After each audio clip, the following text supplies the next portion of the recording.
எகிப்தில் அந்த ஃபிரௌன் சொல்லி வச்சிருக்கிறாங்களே, அது ஃபிரௌன் சடலம் கிடையாது, அதுக்கு எந்த ஆதாரம் கிடையாது.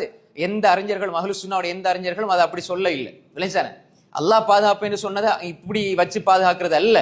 அப்ப எகிப்துல ஃபிரௌன் சடலத்தை அப்படி வச்சிருக்கிறார்கள், பாருங்கள் அல்லாஹ் பாதுகாத்து வச்சிருக்கிறான், இதுக்கு எந்த ஆதாரம் கிடையாது, அது ஃபிரௌன் சடலம் கிடையாது. இதை நான் சொல்லல, பெரும்பெரும் அறிஞர்கள் அல்லாம இப்னு உஸைமின் ரஹ்மத்துல்லாஹி போன்ற அறிஞர்கள் சொல்றாங்க, இது மனிதனுடைய மடமை, போய் பார்த்துட்டு வராங்க நூதன சாலையில, அது ஃபிரௌன் அல்லது.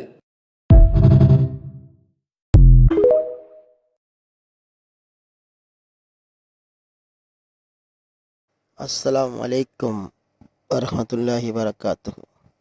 ஒரு வீடியோ போடுவோம் பாருங்கள். 6 மௌலவியோட கதையை நம்புகிறேன், 6 உலமாட கதையை நம்புகிறேன். நம்ம தெரியாதவனுக்கு தெரிஞ்சவன் சொல்கிறத கேட்டுத்தான் வாழணும். தெரிஞ்சவனே சொல்லக்கல நம்ம எதை நம்பலாம் எதை நம்பலான்டே இருக்குது. ஒரு வீடியோ ஒன்று போடுறோம், பார்த்து போட்டு நீங்களும் பதில் போடுங்க.